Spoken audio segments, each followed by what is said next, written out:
Bom dia para todos aí, então. Como havia ficado combinado, hoje a gente vai falar sobre a parte de tipos de pilhas e baterias, né? E corrosão e proteção de materiais, né? De metais, especificamente, tá? Eu me chamo Frederico, professor Fred. É uma honra estar com vocês nesta manhã de sábado, de sexta, nem sei que dia é hoje. Bom, a gente já comentou um pouco sobre isso, né? Essa parte de pilhas do cotidiano, né? Acaba que isso é meio óbvio para vocês também, porque muito do que a gente consome, né?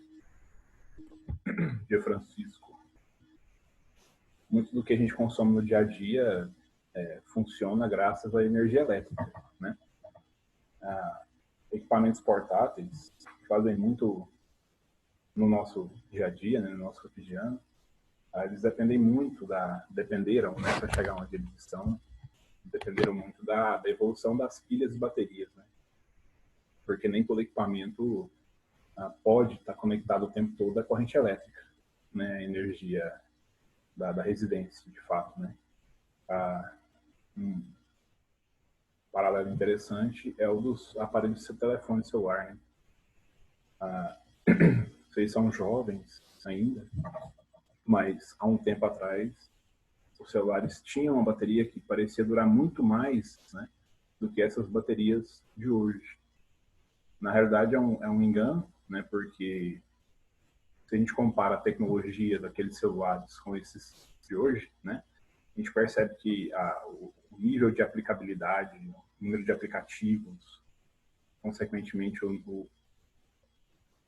o alcance e a capacidade, né, a necessidade de consumo desses celulares de hoje é muito maior, né?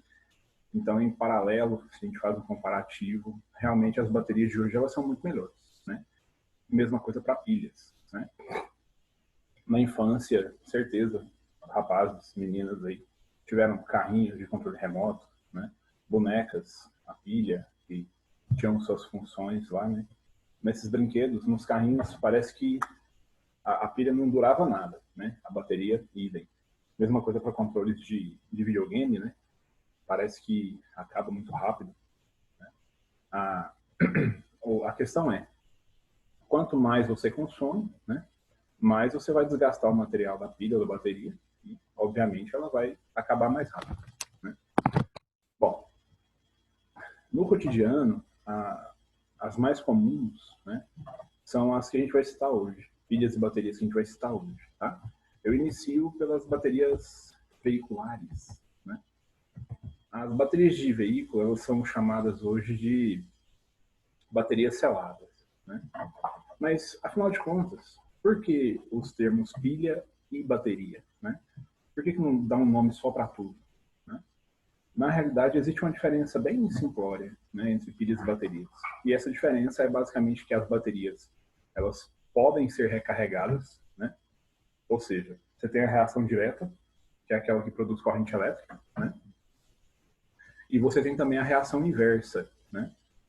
Onde você reconverte, onde você regenera, vamos dizer assim, né, o reagente.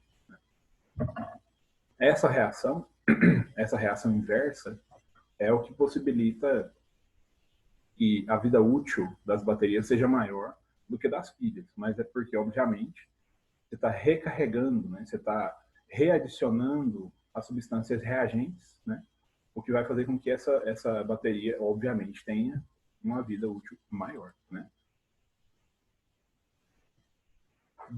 Esse aqui é um dos maiores erros. É uma coisa que todo mundo que tem certo conhecimento sobre isso fala, né? Não. Aqueles recarregadores, eles recarregam baterias, tá? Daqui a pouco eu até vou falar sobre isso especificamente. Mas a questão é, aquelas pilhas recarregáveis, na realidade são baterias, né? Elas têm o formato de uma pilha. Só isso, entendeu? No caso das baterias de carro, né? A bateria de carro, em média, ela tem um potencial de 12 volts, né? E esse potencial se dá porque existem 6 pilhas, né, de chumbo, tá? Como você tem 6 pilhas num circuito em paralelo, né, 6 vezes 2, 12 volts, né? Então esse é o potencial total dessa bateria, né? As baterias de hoje, a solução eletrolítica delas é uma solução pastosa, né? Ela, não vou dizer que ela é sólida, mas é um pó, né? As mais antigas eram um líquido, né? O pessoal chama de água de bateria, líquido, ácido de bateria, né? Era o ácido sulfúrico, né? Por motivos de possíveis acidentes e tal. Essas baterias, elas perderam espaço no mercado, né? Porque é uma bateria que não podia ser virada, por exemplo, de cabeça para baixo, porque esse líquido escorreria e poderia causar acidentes, danos e tal. A principal diferença entre as baterias mais antigas de carro e essas baterias mais recentes é, de fato, o eletrônico, né? É o estado físico desse eletrônico, né? Qual que é a função da bateria num carro, né? Se você tem um combustível, por que você precisa de uma bateria, né? A bateria, ela serve para auxiliar na ignição inicial, né? Como é que o motor começa a funcionar? Antigamente era manivela, existem vários métodos, né? O mais prático é uma ignição elétrica, né? E a bateria também ela tem a função de controlar eletronicamente, né, o funcionamento do som, da iluminação, ar-condicionado, a GPS nos casos mais recentes, tudo isso mais, né? As portas elétricas, enfim. Quando a bateria para de funcionar, o veículo não vai andar, porque ele depende praticamente fundamentalmente das baterias, né, da sua bateria. Existe uma maneira de recarregar essas baterias, né, uma fonte externa, o famoso a chupeta, né, a ligação, enfim, vocês sabem do que eu estou falando. E quando essas baterias de hoje, elas não selam, né? As antigas, as placas de fato colavam, né? Quando a reação tendia a um caminho incomum, né? Essas de hoje, basicamente, o funcionamento delas é mais tecnológico, né? Isso é até uma coisa que eu queria citar, um pouco mais antes, acabou que eu comecei a falar sobre as baterias direto, mas a principal diferença das baterias de hoje para as mais antigas, né, não é que mudou, revolucionou-se a produção dessas baterias, que as baterias de celular, né,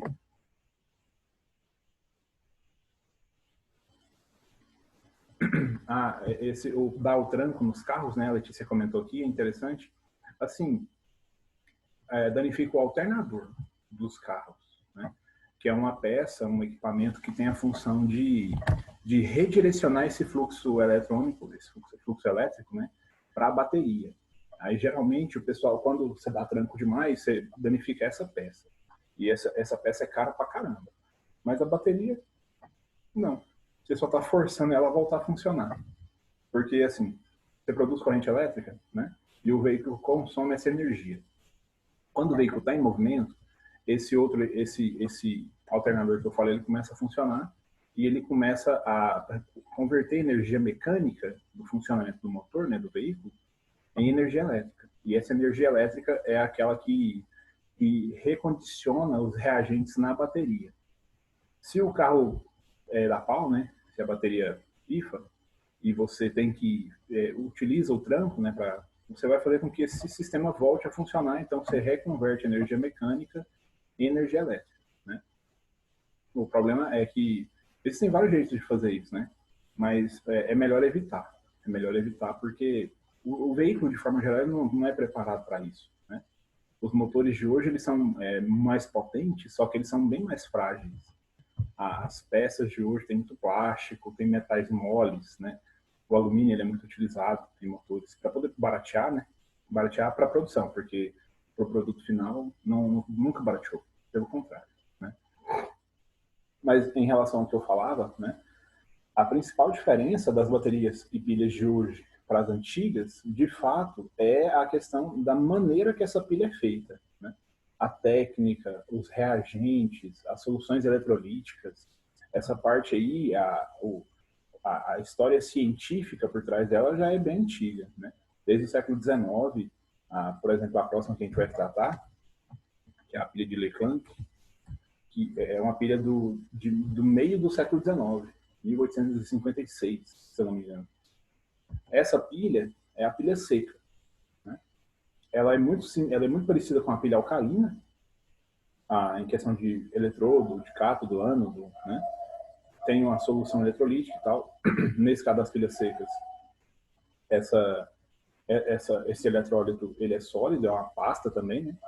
Diferente das pilhas alcalinas, algumas você ainda tem a solução líquida, né? Tanto que alguém já deve ter visto uma pilha dessa melar, né? Mas a diferença é basicamente na técnica aplicada, né? Melhora-se essa técnica, mas a produção das pilhas é praticamente igual, né? A voltagem depende do quê? Do potencial dos eletrodos, né? Então, se você utiliza os mesmos eletrodos, você não vai ter um potencial maior porque você colocou esses eletrodos de uma maneira diferente, né? Não faz sentido, fisicamente falando, né? Então, o que muda basicamente nessas pilhas é, lógico, a quantidade de material, né? E a estrutura, o funcionamento é basicamente o mesmo. Cada tipo de pilha que a gente vai avaliar agora para frente, vocês vão perceber que a única diferença são os eletrodos e, consequentemente, os tipos de eletrólitos, né? Formato, esse tipo de coisa, mas se a gente for olhar de fato, as pilhas são todas iguais, né? O formatinho dela. Bom, nesse caso aqui da Dile-Clan, né? Nós temos aí que o polo negativo é o zinco, né? E o polo positivo é o grafite, que é esse bastão que fica no meio, né? O grafite, ele é muito bom condutor, né? Inclusive. Por isso que ele é utilizado em grande parte dessas pilhas, tá? A pilha alcalina, né? O que diferencia ela de fato é o fato da solução eletrolítica ser uma base forte, tá? Por isso o termo alcalino, que deriva de base, né? As pilhas alcalinas, elas se utilizam do hidróxido de sódio, a soda cáustica, né? Que é um eletrólito muito forte, tá? Aí tem os formatos de pilha, né? As mais comuns, né? Tem aí a A3As, A2As, a A23, é uma pequenininha, utilizada em controles tipo de portão, alarme, esse tipo de coisa. Aí essa C e D, elas são bem maiores, né? A diferença entre elas basicamente é o potencial, né? Como eu falava, depende da quantidade de eletrodo, de eletrólito, enfim. A montagem dessas pilhas é tudo igual, né? Aí tem essa de 9 volts. Não sei se vocês já viram dessa pilha, né? Essa pilha é muito comum em brinquedos. Na minha adolescência, na minha infância, essa pilha aqui era muito comum para controles, para tudo praticamente, né? E ela também é uma pilha. O pessoal costuma chamar ela de bateria, né? Só que a PP3 também é uma pilha, né? A voltagem dela é bem maior, é bem superior. A das outras pilhas é zero, né? É 1,5 volts. A eu não lembro, não sei se é 1,8 ou é 2,2, um negócio assim. Essa A23, que é essa menorzinha, ela é 0,9, 1,2, né? Vocês veem que o potencial ele muda muito pouco, né? É lógico, consequentemente, de novo naquilo que eu falei, né? Quanto menor o consumo, menor vai ser a necessidade elétrica, né? Agora, essa PP3, ela tem um potencial alto, né? Relativamente alto, em comparação às outras, né? E aqui a gente tem os dois polos, o polo positivo e o polo negativo, tá? A diferença, como eu disse, é o formato, né? Mas não se deixem enganar pela forma. A forma, ela é apenas a forma, né? Filosofia. Essa daqui é comum, né? Muita coisa no nosso dia a dia utiliza esse tipo de pilha aqui, né? Relógios, aparelhos bem pequenininhos, né? Porque o potencial dela é bem baixo, chamada de pilha de mercúrio, né? Porque um dos eletrodos, né, o cátodo, é uma mistura de óxido de mercúrio e grafite, né? De novo aqui a gente percebe a presença do grafite, né? E o ânodo é o zinco, né? O zinco, essas pilhas aqui também a gente tem que levar em consideração a questão do custo-benefício, né? Não adianta você colocar o eletrodo mais caro que tem no mercado, a pilha vai ficar muito cara e ninguém vai comprar, né? Então é por isso que uma pilha dessa daqui, você acha dela de R$1, tem pilha dessa aqui que é 50 centavos, né? Elas têm umas muito pequenininhas, menor do que uma unha de dedo mindinho, muito pequenininha mesmo. Ela nem pesa praticamente, mas elas têm muita função em utilização no dia a dia, né? Controles, brinquedos, calculadoras, enfim. Uma coisa curiosa de se comentar, por exemplo, ver se dá para ver aqui. o meu ratinho, mouse, HD externo, a parte computacional, vamos dizer assim, de uma geladeira, a parte que faz a programação de temperatura e tal, bebedouros, todos esses equipamentos possuem uma parte que tem uma pilha, uma bateria. Por mais que eles estejam conectados à eletricidade da sua casa, né, ou a geradores, enfim, eles possuem pilhas e baterias para manter o funcionamento daquela parte principal. Né? Uma coisa muito importante de falar sobre celulares é nunca deixem um celular descarregar. Né? Essa é uma das recomendações mais importantes que existem, porque você perde as atualizações de sistema, né? E isso, com o tempo, vai fazer com que seu celular comece a funcionar mal, né? Esses celulares de hoje, eles são muito tecnológicos, né? A evolução da tecnologia nos celulares é uma coisa abismadora. Pra vocês terem uma ideia, no último ano, só a Samsung patenteou mais de 1.500 técnicas e tecnologias para celulares. Né? A Samsung, para quem não sabe, ela é a maior produtora de câmeras fotográficas para celulares do mundo. Né? Praticamente todos os celulares que existem, né? Eu tenho certeza que o iPhone não é, mas, por exemplo, os celulares da Motorola, da Xiaomi, as câmeras são tecnologias da Samsung, né? E o número de patentes nos celulares cresce muito, né? Vai chegar um ponto que a gente vai ter celulares estilo aqueles do Homem de Ferro, né? Não daquele jeito especificamente, mas, enfim, evolui muito rápido, né? É absurdo. Resolução, memória, capacidade de processamento. Tem celular, a maioria dos celulares é muito melhor do que muitos computadores que vocês estão usando agora, né? Bom, e cabe no nosso bolso, né? O que é mais louco de tudo. Os celulares de hoje, eles não viciam, né? O pessoal, há um tempo atrás, usava muito esse termo, né? Mas as baterias que viciavam, elas viciavam porque existe como se fosse um software, né? Um processamento dentro do próprio celular que indica o ponto onde ele carrega, começa a carregar e então, quando ele termina. Os de hoje, por exemplo, os celulares mais recentes, quando você põe para carregar e ele termina de carregar, ele desconecta ele próprio, né? Por mais que ele esteja conectado ao carregador, né? Ele não continua carregando. Se não tem porquê ele continuar, ele para, né? Eu diria, Letícia pergunta quanto mais avançado o celular, maior o consumo, quanto mais aplicativos, quanto mais cor, quanto mais luz. Porque eu tenho um estudo, se você procurar isso na internet, você encontra facilmente. O que mais consome bateria de um celular é a tela. Mesmo quando o seu celular está desligado, quando você deixa ele do seu lado aí só, ele está usando 1/4 da bateria. Né? O processamento, o hardware do aparelho utiliza mais uns 2/4. Né? Aí quando você abre Instagram, Facebook, Twitter, que seja, um joguinho, a bateria vai embora. Por quê? Porque você começa a funcionar muito com o processamento, né? E esse processamento é o que de fato consome. Mas a tela é o que mais consome de tudo, né? Quando você deixa o brilho baixo no seu celular, o consumo ele é menor, obviamente, né? Porque essa energia elétrica ela é convertida em calor, né? Eu tive um celular um tempo atrás, um Sony Xperia, não sei se você já viu esse celular, o Z1, ele era todo de vidro. Tinha tinha momentos que eu estava usando ele que eu não dava conta de ficar com ele na mão, porque o vidro dilatava o calor tanto, queimava a mão, que tem dois, né? E o celular era muito bom, só que ele produzia muito calor e a bateria não durava meio dia se você usasse ela de fato. Não só, Lucas. O Lucas me pergunta qual área da ciência permite esses avanços. A ciência, cara, é um negócio muito doido.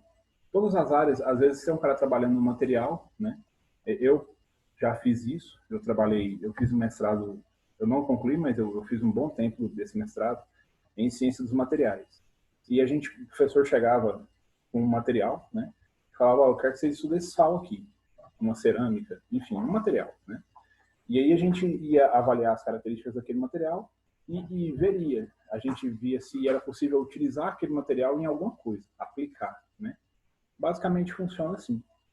É lógico que às vezes o cara dá uma cagada de encontrar um material e perceber, obviamente, a utilização dele, né? Mas várias áreas da ciência. Na física, esse mestrado que eu citei, por exemplo, ele era na física, na UFG, ciência dos materiais. Ele não é na química, né? Às vezes, quando a gente estuda isso no ensino médio, parece que existem caixinhas, né? Mas vocês têm que lembrar que o conhecimento, na realidade, ele não é uma gaveta, né? Ele é muito complexo. Então, assim, na biologia você tem isso, a nanotecnologia ela avança muito nisso, mas não tanto quanto o pessoal acha que avança, né? As ciências, as partes da ciência mais tradicionais, né, vamos dizer assim, são as que mais geram avanços nessa área, né? Enfim, bora voltar aqui. A bateria de níquel-cádmio, né? É aquela que a Bia tinha comentado um pouco mais atrás lá, né? Essa daqui é uma bateria, mas ela tem formato de uma pilha, né? Máquinas fotográficas, controles, utilizam-se muito disso aqui. E o funcionamento dessa bateria é semelhante ao do celular, né? Os celulares, nos celulares, né, de fato, é utilizado o lítio associado a um cabo, que é basicamente o que acontece aqui nessa pilha, né? Essa pilha aqui é uma que é utilizada em marca-passos, isso aqui foi revolucionário na medicina, porque as pessoas que utilizavam marca-passo na década de 50, 60, elas tinham que fazer cirurgias praticamente mensais, de um mês e meio em mês e meio, entendeu? Para poder trocar as baterias, que eram muito maiores, enfim, dava muito problema. Aí chegou-se a bateria de lítio, isso na década de 70, 60, 70, muito pequena, muito leve. A pessoa que tem marca-passo hoje, às vezes ela nem lembra que tem marca-passo, porque a tecnologia avançou muito, né? O marca-passo, para quem não sabe, ele regula os batimentos cardíacos de uma pessoa que possui arritmia cardíaca, né? Quando o coração não bate, ou cada partes do coração não funcionam no mesmo tempo, entendeu? No caso das baterias de celular, né? Antigamente as baterias eram de zinco. Antigamente eu falo há 20 anos atrás, né? E essas baterias elas inchavam. Quando surgiram as primeiras de lítio na década de 90 e 2000, né, a utilização maior dessas baterias, os celulares davam muito problema em bateria. Por quê? Porque é uma tecnologia que estava avançando, né? Até a gente chegar no ponto das baterias que a gente tem hoje, né? Vocês devem se lembrar um tempo atrás, uns celulares da Samsung que estavam explodindo, né? Isso é porque eles estavam utilizando um capacitor diferente, de um potencial diferente do eletrodo, né? Do eletrodo de fato da bateria, né? E a diferença de potencial fazia a bateria não suportar a carga, né? Então, assim, a tecnologia é um negócio que avança e quando avança, às vezes a gente nem percebe o tanto que é sutil essa evolução, né?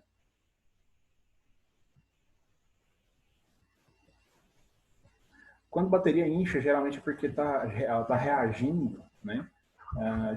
Liberando, emitindo algum tipo de gás, né? E esse gás, como a bateria é selada, esse gás não consegue sair, né?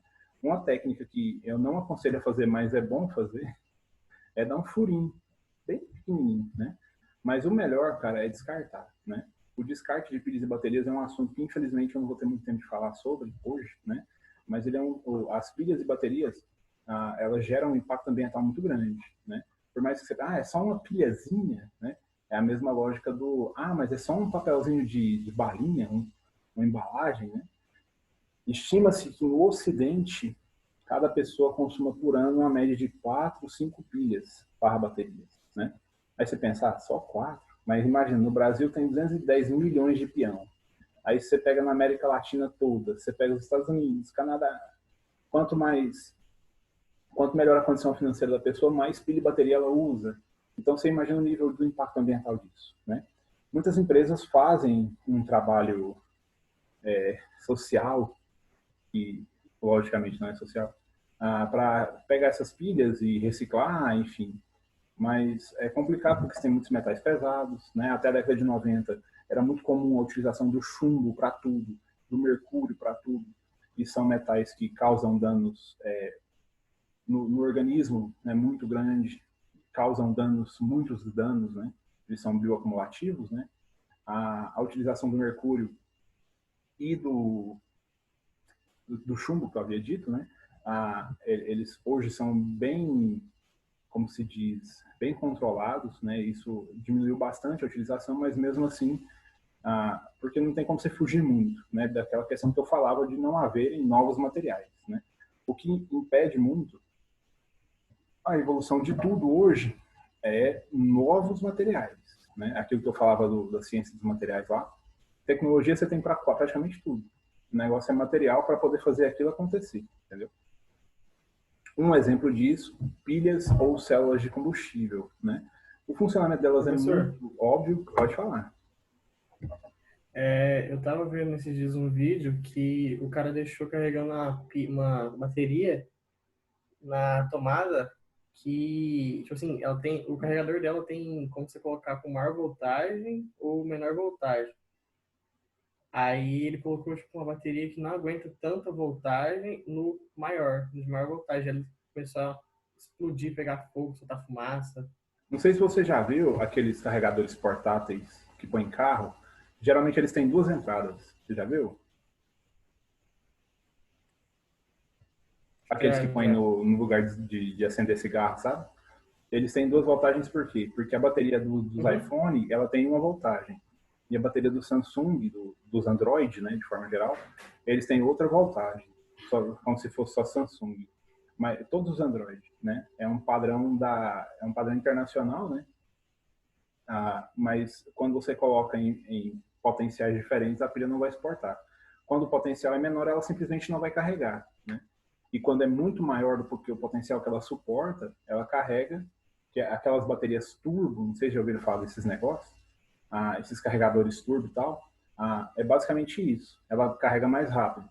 Isso reduz a meia-vida? Provavelmente, mas reduz tão sucintamente que você nem percebe. Por quê?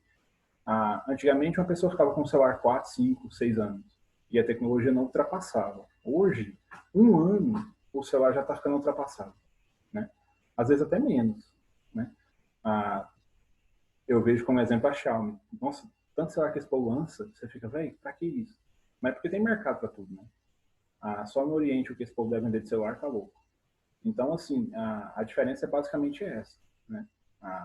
O potencial, ele tem que ser respeitado. Se você não respeita esse potencial de carregamento, de alguma maneira você tá modificando o funcionamento normal da pilha, da bateria, né?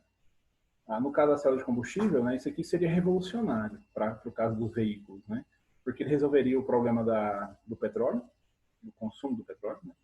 E da questão da produção de poluentes, né?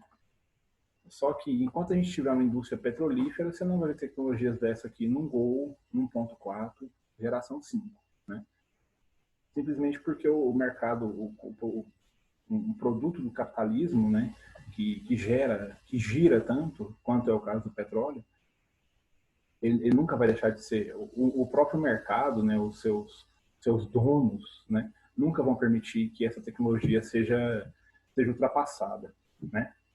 Mas basicamente o funcionamento aqui, por exemplo, você pode utilizar como combustível hidrogênio, né, o gás hidrogênio, que é um gás que está disponível até na própria atmosfera, né, em porções pequenas, mas você poderia, supondo aqui, carregar esse carro com esse gás hidrogênio e ele reagiria formando cátions com o ar, com o gás oxigênio, emitiria uma puta quantidade de energia e o lixo dessa produção, que é a água, né? Vapor de água. Então, você não teria produção de poluentes, pelo menos não no processo de produção de energia, né?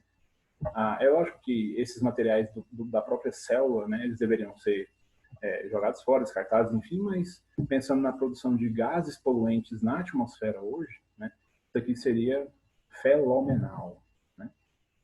Beleza? Esses são os principais tipos.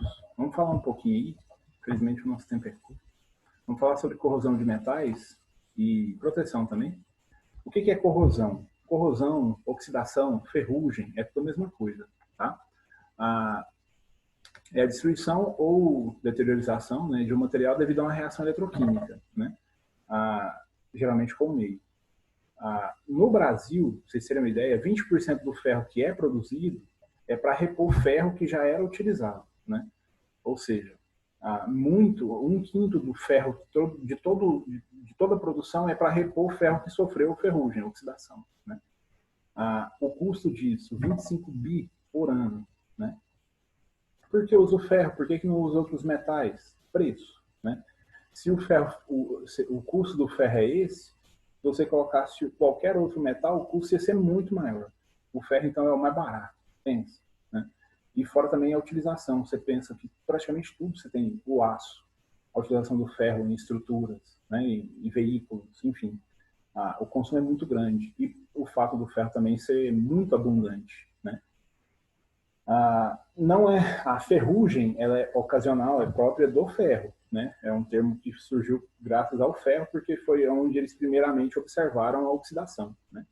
Mas plásticos oxidam, concreto oxida, né? A nossa pele, as nossas células, elas envelhecem graças à oxidação. É um processo oxidativo, entendeu? Então, oxidação, lembra que a oxidação é aquela reação de perda e ganho de elétrons lá na oxidação e tal. A ferrugem, como é que ela se forma? Você tem o ferro metálico, e esse ferro ele reage, ele interage com a umidade do ar e com o gás oxigênio, né? Aí ocorre a formação do cátion, ele interage formando então a ferrugem, com a umidade do ar e o gás oxigênio, né? As reações que representam esse processo aí, né?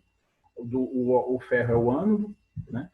O oxigênio é o cátodo, a reação global aí, né, forma o hidróxido de ferro, né? Toda vez eu aponto o computador como se você estivesse aqui atrás de mim. O hidróxido de ferro 2, né? Esse hidróxido de ferro 2, ele reage novamente com oxigênio e água, aí forma o hidróxido de ferro 3. Esse hidróxido de ferro 3 é a ferrugem, tá? Outros autores, né, descrevem isso dessa maneira. O Fe2O3, que é o óxido de ferro, né, vezes água. Então, é como se esse óxido de ferro estivesse hidratado, tá? Quais fatores favorecem o enferrujamento? A óbvia presença de ar e umidade, né? Presença de substâncias ácidas e de sais, né? Porque quando você tem ácidos e sais, assim como bases também, a mesma lógica, você tem a formação de íons, né? E esses íons, eles vão favorecer no ferro a perda de elétrons. Tá?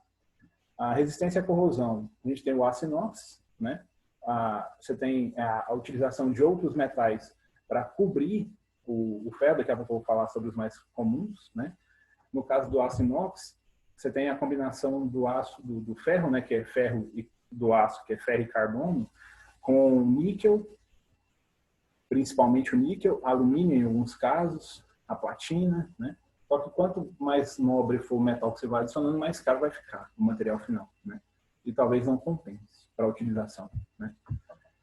Aí nós temos alguns processos, né, de proteção, né? A passivação do alumínio é basicamente porque o alumínio ele oxida muito rápido. O alumínio ele é muito brilhante, né?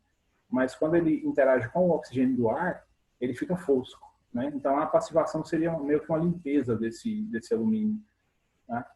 Nós temos o caso do azinhavre. Essa daqui, eu acho que vocês devem conhecer, essa senhora, né? Isso aqui em 1886, tá? Vocês sabem como é que ela é hoje? Viu a cor? Essa cor é a cor, essa foto é colorida artificialmente, mas essa é a cor oficial dela, né? Qual que é a cor dessa senhora hoje? É verde, né? Por quê? Esse material é zinco, né? Zinco em partes de cobre e tal.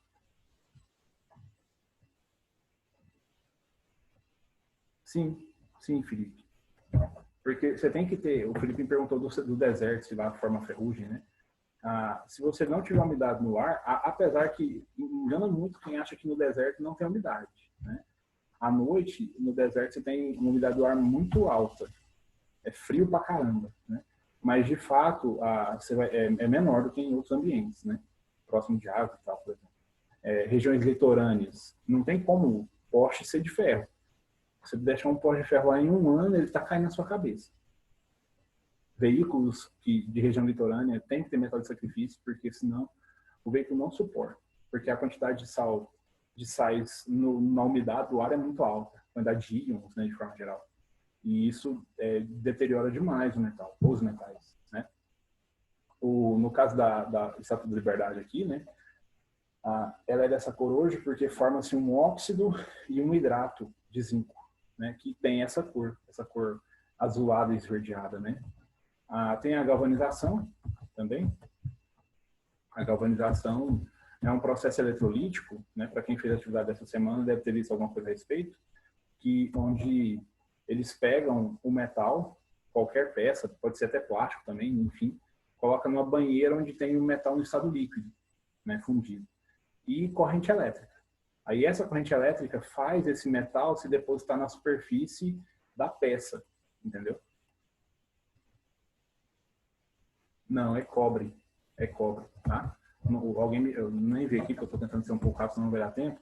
É cobre, tá? Ela toda é feita de zinco, principalmente zinco. Né?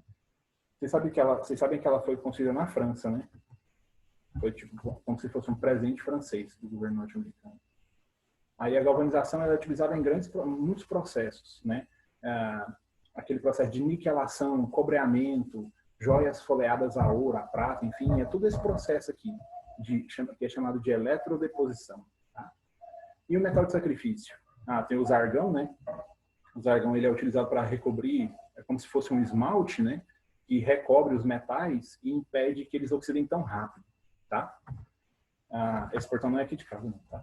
Daqui tá pintado.